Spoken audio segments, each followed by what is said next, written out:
In 1991, I got my first phone call from Jones. Then another, and another. Every week since, without fail, I've had these phone calls with Jones. Not sure what to expect or what the topic will be, or even why I pick up. All I know for sure is every week I get another phone call from Jones.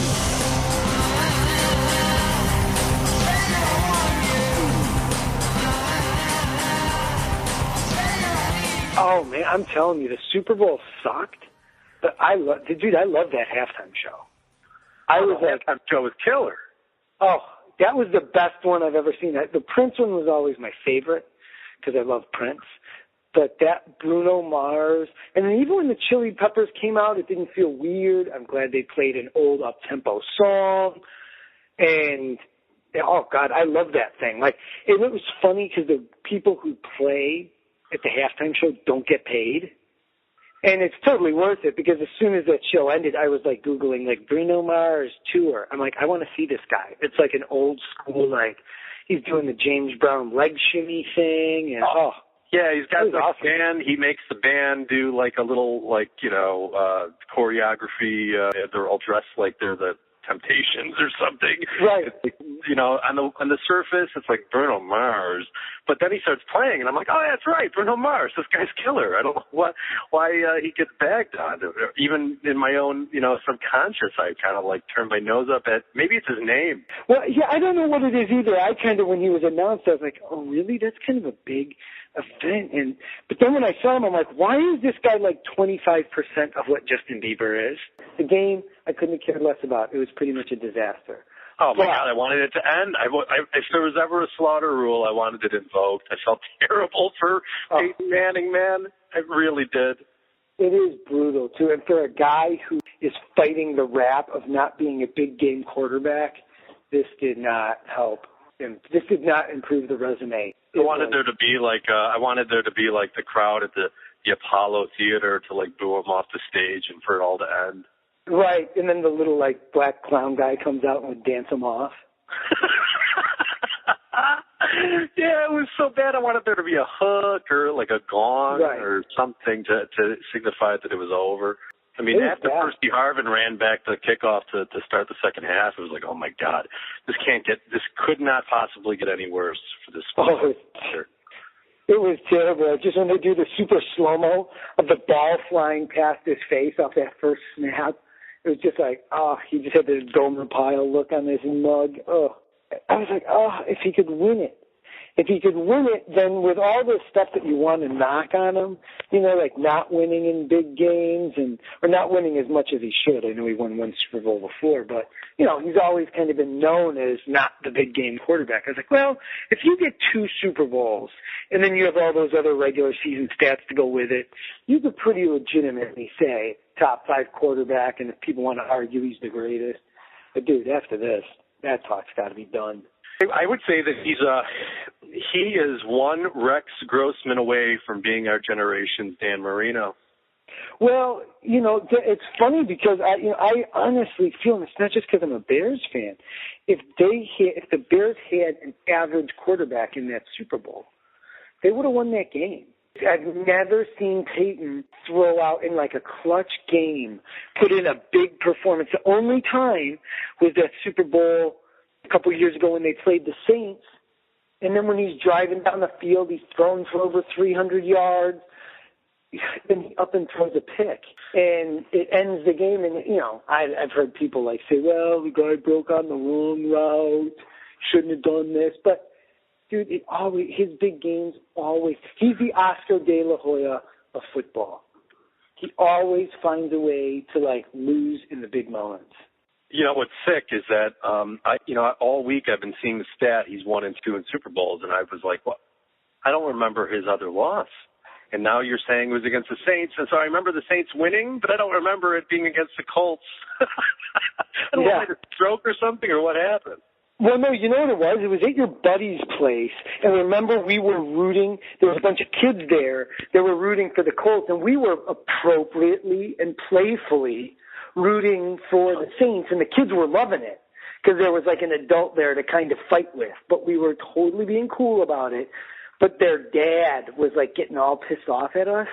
Do you remember that? Oh, man, I do remember that. That's and then great. he started, when the Saints would make a great play, he would kind of look at us and fist bump like, yeah! But there was no fun to it. If the other parents weren't there, he would have tried to fight us. Do you remember that guy? He left with like 5 minminutes to go in the game. Yes. The game's still in doubt. Right, yeah. And he kind of gave us like a stare on the way out. He did. He totally mean-mugged us as he left, but he didn't want to risk. Because I think the Saints had just scored, and then he was probably assuming there wouldn't be any kind of comeback. And then he just go, okay, come on, guys.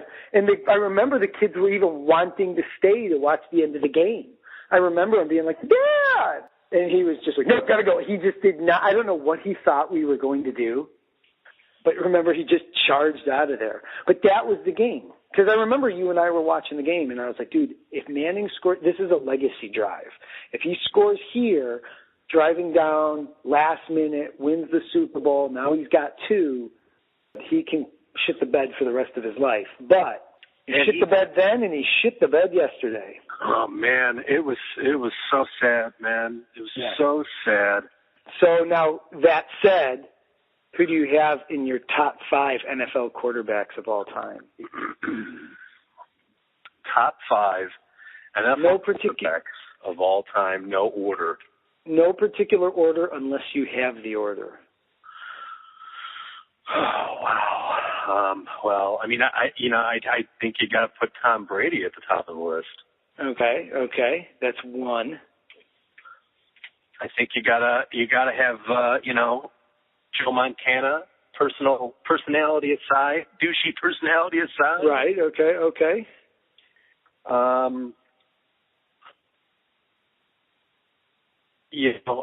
I think you got to throw John Elway up there, winning 2.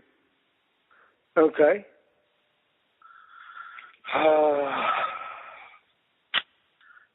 Yeah, it's harder than people think. I've been thinking about it. I was thinking about it for a couple of weeks, like even going into the Super Bowl, because I have that hockey tournament this weekend. Yeah. And it's always after the Super Bowl, and there's always this discussion of who the top quarterback is or whatever it is. So I was prepping myself mentally. But it is tough. Like when you do top 5, it's tough to name. You would think you'd rattle them off, and then the list would be so long it'd be hard to cut them. But I found it's tough to get to the 5. Yeah, I mean, I would would also consider Eli Manning, considering that the one where he won it down the stretch. Yeah, pretty impressive. I mean, all those guys had more of a complete team though than Peyton has had. So far though, you have Montana, Brady. You said Eli. I would have to consider him, but you're the guy I always depend on for this kind of stuff, where you give me the statistical breakdown. Bradshaw, how do you leave Bradshaw out? Well, I do it based on, I do leave Bradshaw out, but my thing is of the top 5 quarterbacks that I've seen play, because it just seems disingenuous if I'm saying, oh man, back in the day, Sonny Jorgensen, Y.A. Tittle. Those guys got it done. Like, I have no idea. I keep it to who I've seen play, which now covers over 30-plus years. Yeah, it does, 40-year-old. Yeah, so I have number 5. This will shock most people. But number 5, Kurt Warner. Oh, I forgot about Kurt. He went to 3 Super Bowls. He won 1. He won 1 by 7 points and lost the other 2 by 4 and 3 points. And in Super Bowl games, he is number 1, 2, and 3 with single game passing records. He has the highest total for the top 3 games. So when he was in, even though he went 1 for 2, he still got it done. I mean, he still put up big yardage. He threw 6 touchdowns to 3 interceptions, which whatever, isn't 2-to-1 interception ratio isn't killer given that there's only 3 games, but still, Manning has 3 touchdowns to 5 interceptions. So I have Warner in my top 5. That's number 5. Clocking in at number 4, San Francisco 49ers, Steve Young. Wow. Okay. All right. See, I knew I could depend on you. Number 3, maybe a bit of a surprise to some people, but really, when you look at the numbers, and if he could get to the big game one more time, it would really solidify this. But I'm comfortable putting him at number 3, Drew Brees. Okay. All right. Number 2, I have Tom Brady. And the greatest quarterback of all time, and the guy who basically has no holes in his game, Joe Montana. Wow, you picked the ND guy over the Michigan guy. Now, that's very impartial, and I'm proud of you. Well, I mean, Montana's the only quarterback where you look at his resume, and it is complete. Even the other 4 guys on that top 5 list, it's not as complete. Like Brady, he was 3 for 5 in Super Bowls, but it was always the field goal kicker that was kind of the difference. And no Aikman. Now Aikman just pops into my head, and Aikman had such a cast around him that it was as much Emmitt Smith in that line and the total. I just never really watched a game that Aikman played and felt he's taking it over. He's not letting them lose. Brady, the only great wide receiver he ever had was he had Randy Moss for a short while. The rest of it, Wes Welker's great, and Wes Welker was great with Brady, and he's great with Manning. But nobody knew who Wes Welker was going into the league. Same with Breeze. He didn't always have this killer talent around him. Young had talent around him. Warner did it with the Rams, ton of talent. Then was a second-string quarterback in New York, and then won a starting job in Arizona and brought them to the Super Bowl. Yeah. So, there's always these kind of, to me, Montana is the only one who just had it all. He did have good talent. He had great talent around him, but he didn't come into the league with Jerry Rice. And he could beat. You consistently championed Kurt Warner, and so for that I respect you, because that's a brave stance. Not many people give that guy credit. I think it's the anti-Christian bias, honestly. It could be. And his wife, the way they'd show his wife all the time. I think for whatever reason he rubbed people the wrong way. Maybe it was lack of a resume coming into the league. Nobody ever took him seriously, and I don't think anyone ever gave him credit except for you. Yeah, for whatever reason, he doesn't get a ton of credit. And I do think his wife plays something into that. And strangely, I think it's because she was kind of a strange-looking chick. Like they both had the same haircuts. Do you remember her? I think it annoyed Americans that they weren't sure if it was his sister or his wife in the stands. Yeah, and I mean, she had like the spiky haircut, and he had this spiky haircut. It was weird. It was weird. I think it just rubbed people the wrong way. He doesn't have that pristine resume coming into the NFL. But even outside of the Super Bowl, his stats are good. Quarterback passer rating, he was the fastest to 10,000 yards and 30,000 yards. So, I mean, that's some solid stat stuff in there. So that's why I feel I can push him in at number 5, though. I think of Aaron. Why not Brett Favre? Won a Super Bowl without a running game. He's the NFL leader in interceptions. And he lost. If you look at that game when the Giants, in Eli's first game to the Super Bowl, it was Favre who threw that pick in overtime. If you remember, they went to overtime against the Giants, and Favre throws a pick, and then the Giants go down and score. And then when he was playing with Minnesota, they were in the NFC Championship game. Yeah. They were in the NFC Championship again. And he needlessly threw away this ball as they were on the cusp of field goal position. They could have tried to kick from where they already were. And he did one of his crazy gunslinger moves, and he threw another pick. So it's like, it's tough to put a guy who I think is a big game quarterback. But twice I watched him be on the doorstep of a Super Bowl and throw a pick to prevent his team from going. It's hard for me to ignore that. Where did you watch the game? I went up to O'Donovan's up on the north side, up by where Irene and I own that Greystone. And is that a small little like corner tavern, neighborhood bar? No, it's actually a decent-sized bar. It's actually a pretty cool place. I used to go there. I was in a kickball league, and we used to go there drinking afterwards. And then they have like a cool trivia night that they do there. It's like a decent-sized neighborhood bar, but it's right on Irving Park. Evan and two of our friends were up there.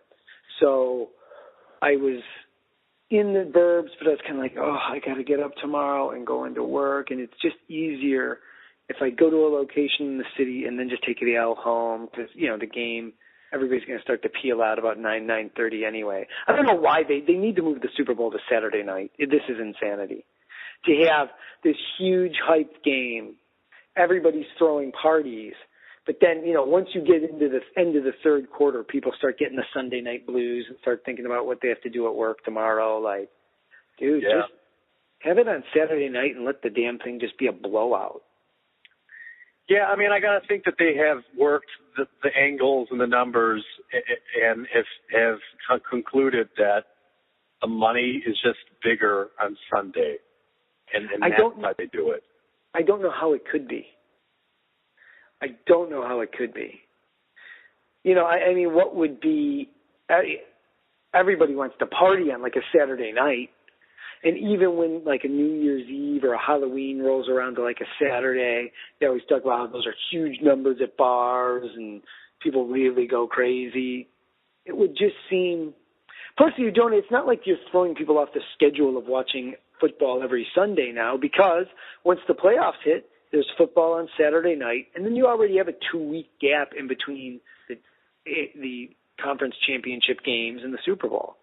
Just throw the thing on Saturday night and let everybody wake up with a hangover in the morning. Yeah, I just can't believe that something as lucrative at $4 million a commercial and all that goes into the and I've never seen any statistics on the Super Bowl has this economic impact or is worth this amount, but it's got to be, tens of billions of dollars worldwide. So I got to imagine with that kind of money riding that they've broken out the actuarial tables or whatever and said, of the 111 million people, 50 million or 60 million of them are in the U.S. And in the U.S., of all the demographic breakouts, this amount of people, are between these ages. And on Saturdays, they've got kids events and gymnastics and things and Boy Scouts and all this stuff. And some of them are going to have conflicts. And so on Sundays, we've seen that those demographics are just freer on Sundays. I don't know, man. I got to believe that, if you're saying it and I'm thinking about it, that, the people that are making, Goodell's paid $30 million a year. It's a $9 billion league annually. There's so much money at stake that they've had to have war gamed out what it would look like. And if they figured out they could make more money at 11 a.m. on a Thursday, they would do it. So, so the crowd at O'Donovan's was like, booking at the start of the fourth, or was it a raucous event as you would expect an Irish surnamed bar to be? Well, it's kind of funny, and I was saying to Evan and our friends, the thing about football, it's such a huge sport. Like, it's clearly the number one sport now and really has been for the last 15-plus years. But it's so funny when you watch these games, like a Super Bowl, or even if you go out to a bar and you watch a Bears game on a Sunday. I think people watch the game, they really care about it, they're really picking a team. There's a lot of those people out there doing it. But there is almost a 50% ratio of people who are there, and they are paying more attention to all the other games going on that surround the event. Whether it's in the regular season, it's fantasy football, or when it's in the playoffs, and they're doing their squares and their bets of when Peyton Manning will throw his first pick, or whatever it is. It's all the little ancillary games and events that surround the Super Bowl. Because as we're watching the game, there are people talking, they're milling around. Pipe fitters are all like up in arms about how surprised they were, how great Bruno Mars was or whatever it was. They're just all these people are talking about the halftime show. They're talking about their squares. They're talking about how their fantasy football teams are doing.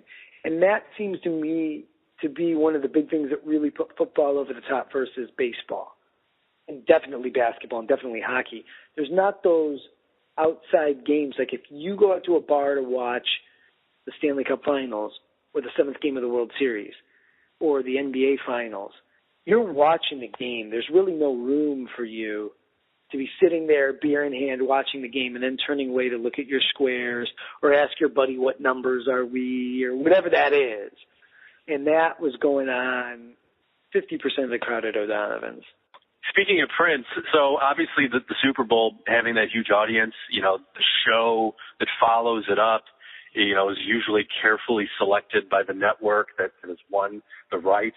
And so this year it was a very special episode of New Girl, which I don't really care for, and I love to hate Zooey Deschanel or whatever her name is. It's more her singing that I hate, the weird inflection of her voice when she sings. It drives me up a wall, which oddly has become something that I love to hate, like pushing on a bruise. I love to hear her sing just so I can enjoy that fleeting moment of hating it. But this year, did you see the episode with Prince on? No, I did not. I saw the commercial, and then I bolted after the game because I had to get 2 L's back home. Can't really, articulate what I liked about it specifically, but all in all, I got to give the guy a thumbs up, and I wish he would do more stuff, honestly. Yeah, see, that's interesting. I got to pull that up. I got to install my Apple TV. I might do that tonight. Maybe I could pull it up on a Hulu if that's available there. Oh, my God. You're just, a brand dropper is what you are. I am a brand dropper. I'm going to hook up my Apple TV on my brand new JVC flat screen. You're a fucking 1%er, man. Congratulations. I'm loving it. Believe me, when the EMP hits, I'm going to be thinking of you. When the EMT hits? Oh, the electromagnetic, the pulse that's supposed to knock everything out? Yes, when the grid collapses. It's funny. I wonder how real that is because I think of that happening a lot. It's real. And what do you mean? It happened in 1989 in Quebec when an electromagnetic pulse knocked out the grid in Quebec. And before that, it happened in 1859. It's called the Carrington event, which there weren't that many electronics, but obviously there were a little less Hulus and Apple TVs back then, but like telegraph system crash around the world. Oh, I was not aware of that. I would imagine that was not nearly as devastating as what happened to Quebec. But how long was Quebec? See, I'm thinking of in terms of something just being. They were down. 2 weeks? I don't believe that. They were down for 2 weeks. And in fact, there was a commission formed in the U.S. By Congress or whatever in 2003 or 2001 or something. When was this? To study the effects of an EMP. Well, yeah, so 12 years ago or something like that, Congress formed a commission specifically to study and prevent and safeguard what would happen in the event of either a coronal mass ejection, EMP, or it's theorized that a nuclear device detonated in the atmosphere, over the center of the U.S., from an offshore barge or something, knock out all of our electronics, and it would take years to repair our aging infrastructure. I always think of that stuff, and I've told you that I have this idea that we already know everything that we need to know or that's ever existed, and then as we go through life, we relearn it.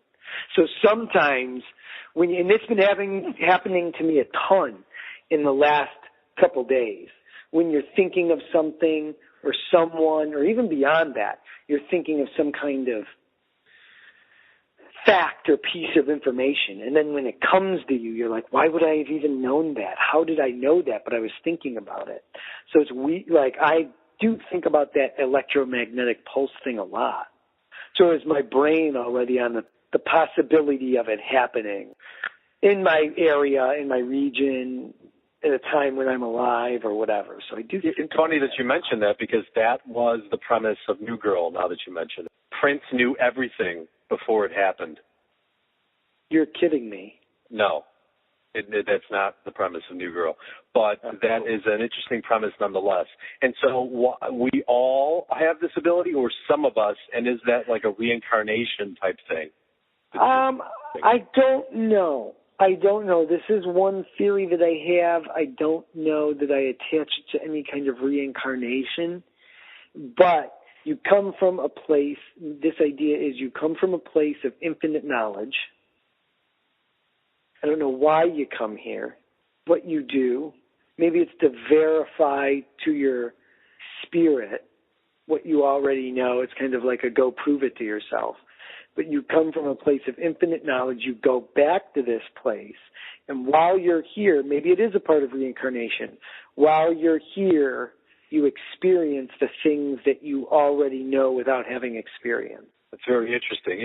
And is it possible that as an alternative to this theory, when you have that kind of deja vu all over again, Yogi Berra moment of learning something that you already knew, and you're mistaking it, with all due respect, for I already knew that, and now it's surfacing again, according to my theory, is it possible that your brain is like receiving information so constantly that a lot of it is coming in on a subconscious level and taking root, and later on it's rising to the conscious level, and that's when you, quote unquote, relearn it? Yes. Yeah, I mean that would make sense in terms of, kind of this soft theory that I have. Like I haven't like crushed it and thought of it all the way through, but it is something that just, because it's another thing too. Like I think anybody, if they really sit down and examine themselves and the way they live their life and the pattern of their life, so often you stay in the same patterns until you learn something. You know what I mean? Until it really hits home, something happens, or you really discover that, I keep getting into an argument with this person every day, but here's what I'm doing. But maybe you would have had difficulty with this coworker for 7 years or whatever it is. But until you really learn that, you keep experiencing that same problem. So to me, it kind of goes along with that. Like, it's not just behavioral. I think it is mental. Like when you expose yourself to certain things, or sometimes when you learn something, you can be taught something once or twice and it doesn't click. But then that third or fourth time something resonates. And then if you've ever had, it's not like, I remember George Washington was the first U.S. president. If you've ever been in a situation where you're trying to learn like a computer program, and then one little thing about the learning process changes for you, and you understand the entire system. Like if you ever had like a piece of information, something you were struggling with, and then you get one piece of information and the whole diagram of what you were trying to learn falls into place and makes sense.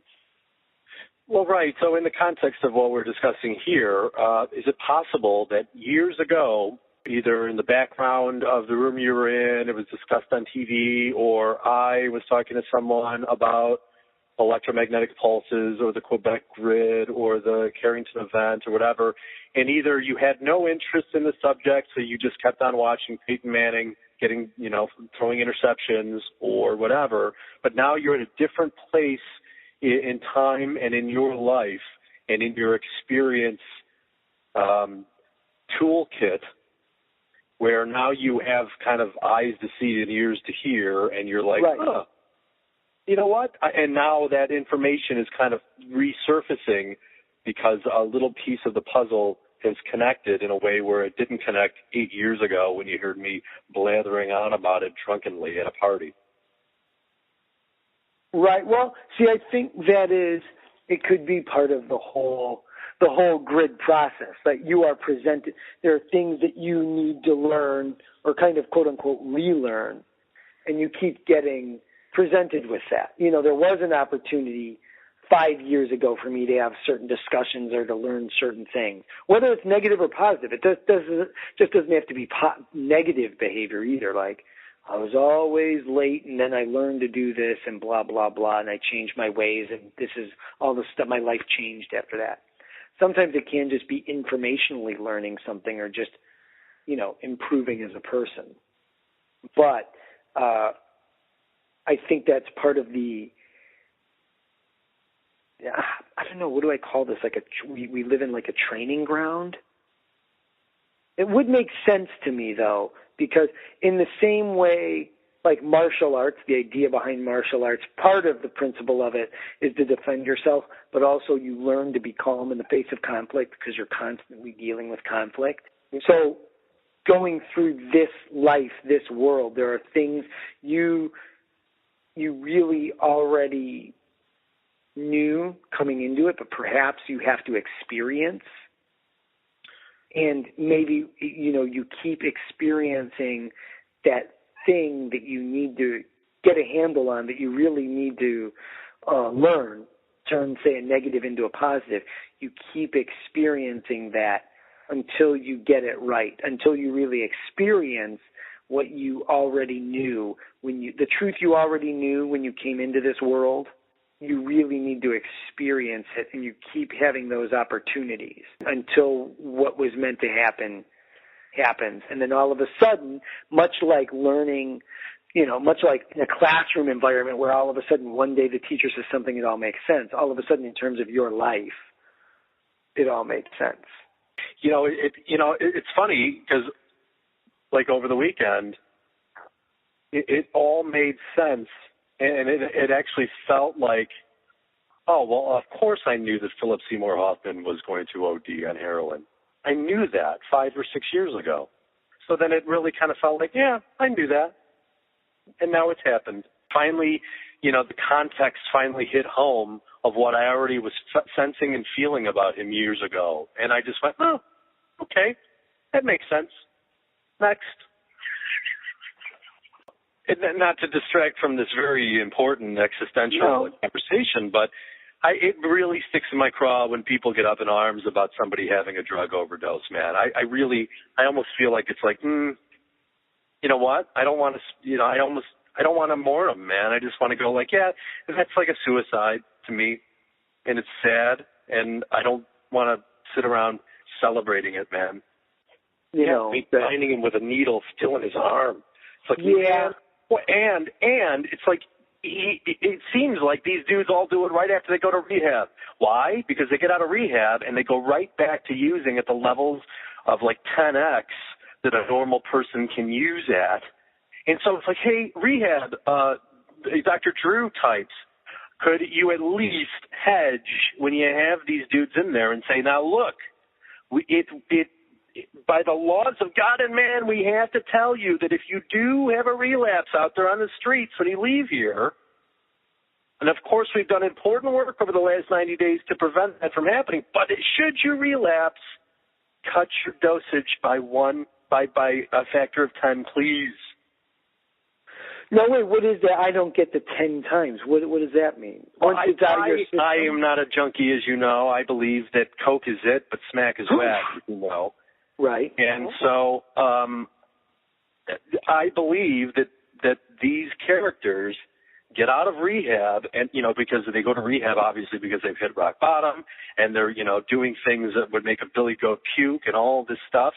And then they go to rehab and they get, you know, sober, and they get it all out of their system. They go through the delirium tremens and all of that, withdrawal stuff. And all the drugs get out of their system, and for 90 days or 30 days or whatever days, they stop using.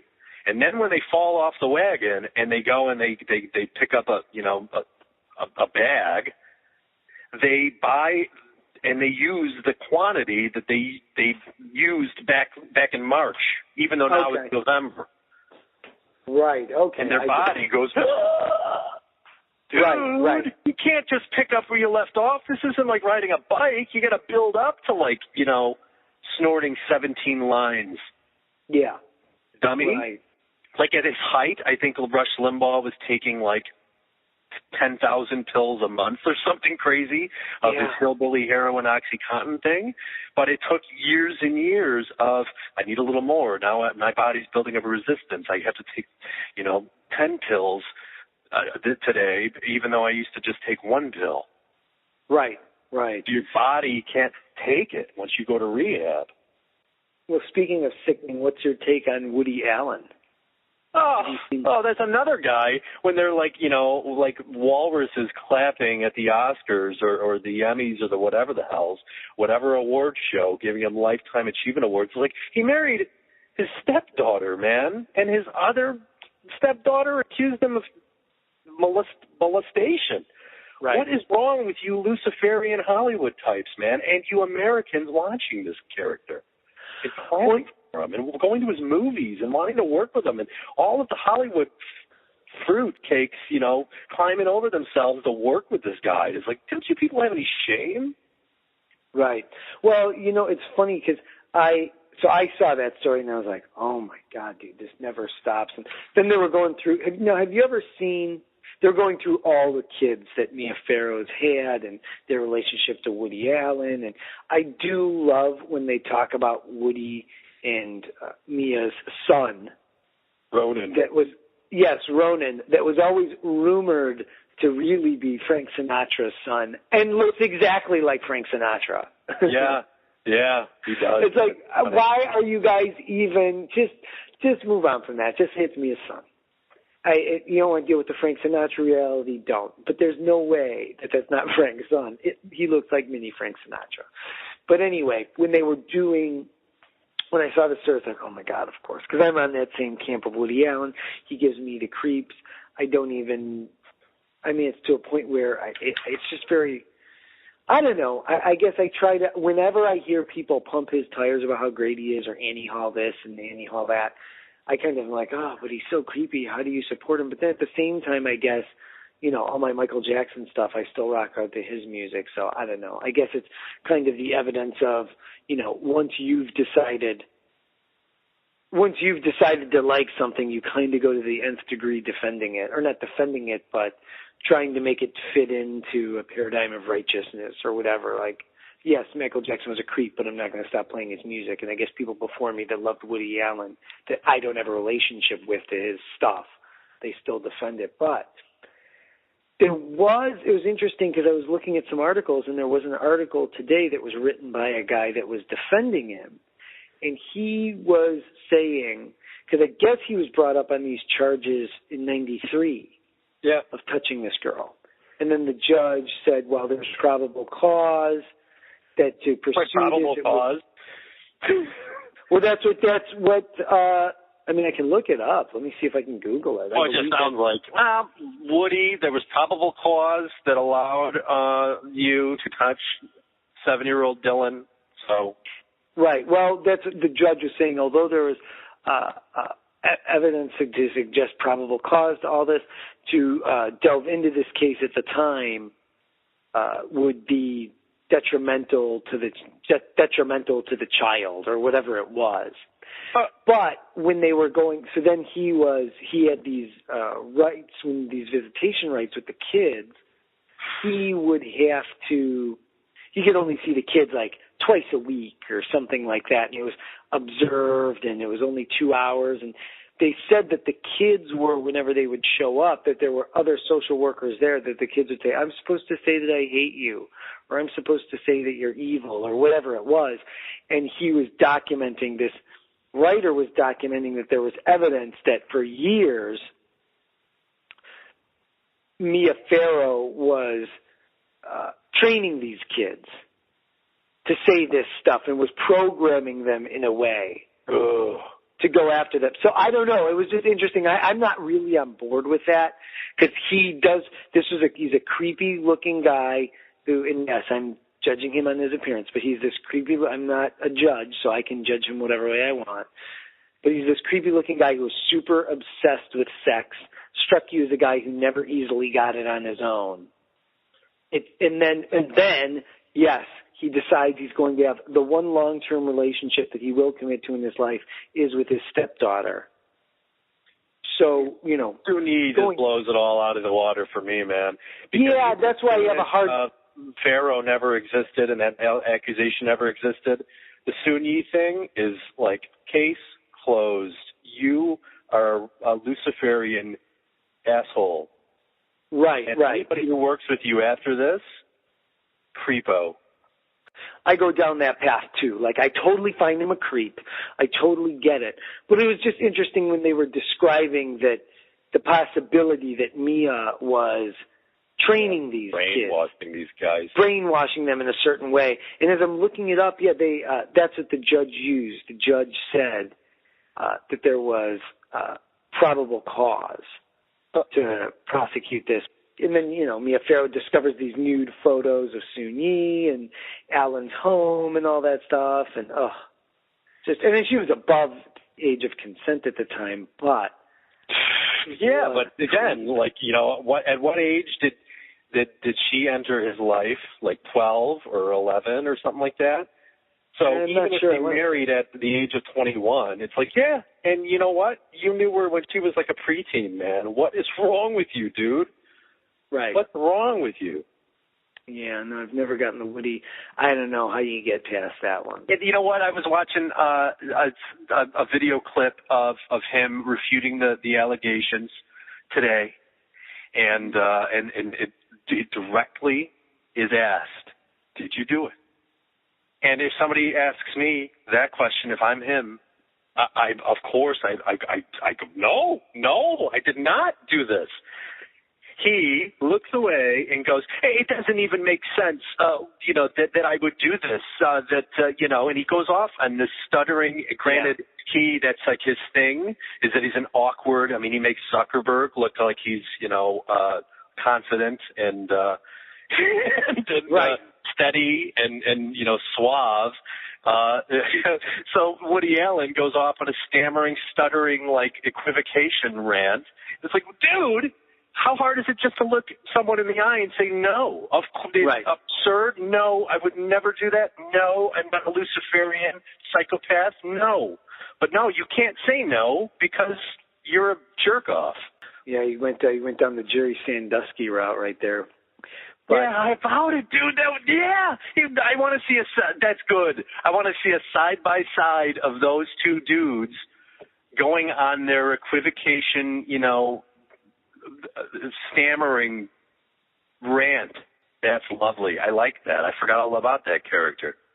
Yeah, no, he is kind of best forgotten. But, yeah, when I saw that busting out yesterday with Woody Allen, I was like, oh, my God, that is so, what a creep. I do not get how people love him. But at the same point then, I guess I wouldn't hesitate throwing on a Michael Jackson album. So are people 20 years from now, 8-year-olds now, when they're 28 and they see me rocking out to Michael Jackson, is it like, how do you put up? And maybe I'm forgetting a whole lot of damning evidence, but I don't recall there being any Sunyi smoking gun Michael Jackson things.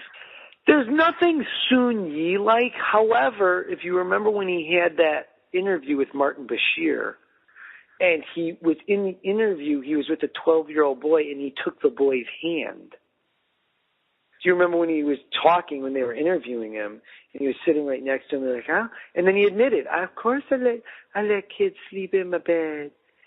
That's the most beautiful thing in the world, is to let a child sleep in the bed, sleep in your bed. And he was doing that whole thing, and then taking a 12-year-old boy's hand. I'm close to your two boys, right? Particularly Dominic, my godchild. I'm not taking his hand at 12 years of age. My take on Michael Jackson always that he was a damaged human being, and that he was stuck in arrested development at 12 himself.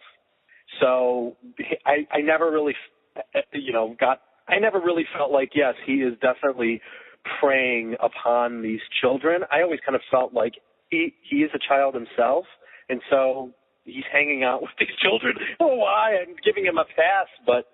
Well, you know what, though, as you say that, I do have to think when I'm comparing, and I'm kind of holding my own feet to the flame of, why would I attack a Woody Allen fan, but I would still I don't know, consider myself a Michael Jackson fan or appreciate his music, even though there's that whole litany of creepiness. That is, the one difference is Woody Allen's art and how he expressed himself was a complete and total obsession with sex. A creepy, like, the little guy who never got the girl and he can't stop looking at the other, he can't stop looking at her breasts. Like, that was his voice. Like that obsessed, sexual, never getting enough, completely repressed presentation. That was his artistic voice.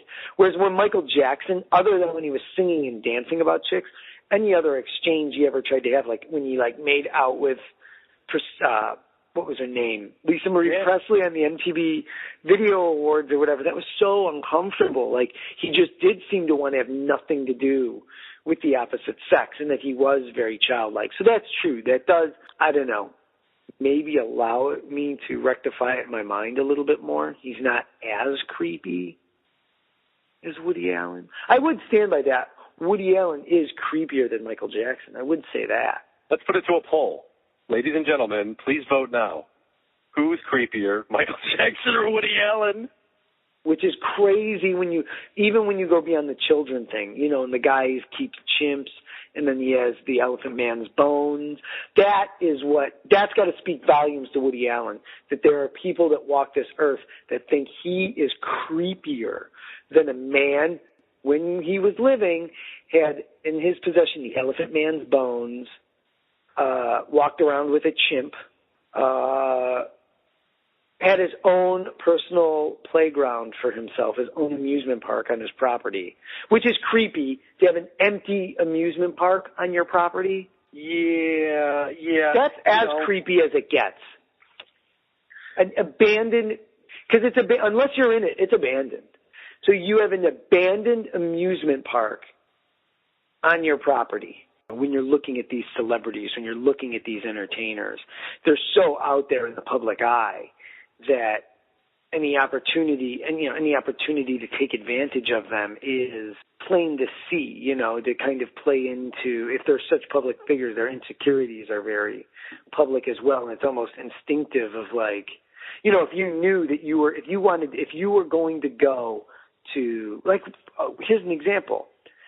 When you meet someone whose reputation precedes them, for example, when I went to that Christmas party that Mike Singletary was at, and he had all these guys around him that were his friends, and I kind of put quotes around it because they didn't really seem like they were friends so much as they were orgasmically excited to be with the captain of a Super Bowl winning defense, you know, that this famous football player was there. And these guys, and I'll tell you flat out, I met the guy, Mike Singletary is not an electric personality. He's pretty goddamn boring. But he says nice things about you. Yeah, but he was, well, what are you talking about? We were both put up together by his wife and his sister-in-law, who I worked with, put us up in front of the whole group to sing karaoke, to do Ebony and Ivory. And he didn't even sing a word. He just held the mic in front of his face and didn't sing a note. Which it was like, dude, if you're trying to act like, oh, this is stupid, I don't want to do it, you're now looking stranger. You now look completely bizarre that you're incapable of just going through the motions of doing karaoke. You just literally sit there with the mic. You looked like you were severely, debilitatedly autistic. You played the role of Joe Piscopo in that skit. Oh, it was ridiculous. And I went into it. And it was so funny. Like, if you told me when I was a kid, you know, we're going to go look into the future, and in the future, you're going to be in your 20s, you're going to be at a party with Mike Singletary, and you two are going to be doing karaoke in front of the room, I would have been like, oh my God, I am a famous millionaire. But here I was, just this like radio production schleb at this party trying to do karaoke with a guy who was a complete mute. But anyway, so my point is, like, here is this guy, not dynamic. If you didn't know who he was, like if you just pulled someone over from Scotland, they would have been like, that guy's boring. But everybody at this party was surrounding him and just glomming onto him.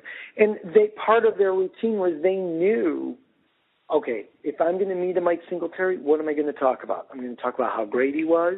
We're going to talk football because it's what he's good at. We're going to tell him he still looks like he could throw on the pads and play.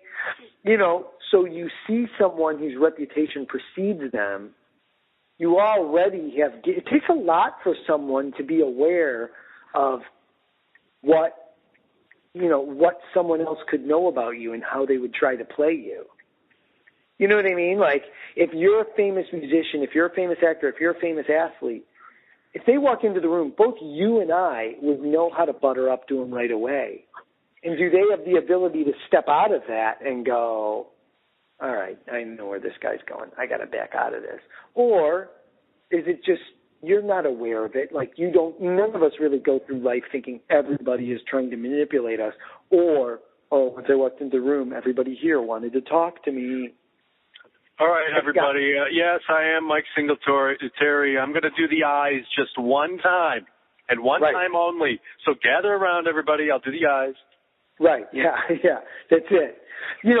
So my point of how does Samurai Mike relate to Michael Jackson? I think that some of these actors and actresses, you almost have to kind of look at it through their eyes and realize like they are kind of up against it. In terms of everybody thinks that you have it made, you're on easy street, and people know how to approach you, people know what they want to sell to you, and they already have a pretty strong idea of how they can kind of get in on you. It takes a lot to really kind of stay grounded and stay away from that. And it's not like Singletary was a jerk or anything. Maybe that was his way of staying grounded, just being super silent. But it was still interesting to see other people's reactions around him. A completely non-dynamic guy in a party, a guy who would totally let in any other circumstance sit along a wall. But because his reputation preceded him, these grown men were like little boys almost seeking an autograph. And these were apparently his friends, but they seemed to be like more jock-sniffers than anything. What did he smell like? What is not Iron Mike? What does Samurai Mike smell like? What did Samurai Mike smell like? I don't remember a smell. I just remember a completely disappointing personality. He didn't inappropriately pull his pants down at any point like he did when he was the coach of the 49ers, did he? Yeah, and then some of that stuff when he was the coach of the 49ers and he was trying to express himself, and some of that made sense to me because it's like the guy, other than football, is a mute.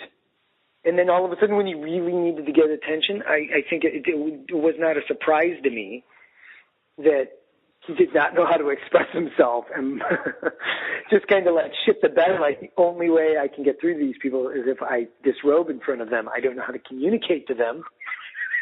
So I'll just do this. Like, he just didn't know boundaries or to, cut through the clutter because the guy just, up until that moment, up until he became a head coach, I bet the guy, in terms of social interaction, loved clutter because he could hide behind it. Now all of a sudden he had to figure out how to cut through it, and he just fucking dropped trout. He just went to pieces. He was like, shit, this is all I can come up with. Here we go. And he went for the belt buckle. Oh, man. All right. I got to cruise. Now I can have that visage of Samurai Mike showing his sword ingrained in my brain. Thanks, man. I appreciate that. No, hey, my pleasure. My pleasure. Illuminating on many levels. I feel like I have previously learned this conversation, and you were just reminding me of all of how. I was just reminding you of how boring and socially awkward Mike Singletary was, because you already knew that. You just needed to be reminded. All right. Well, enjoy your week, man. All right, man. Talk to you later. All right, later.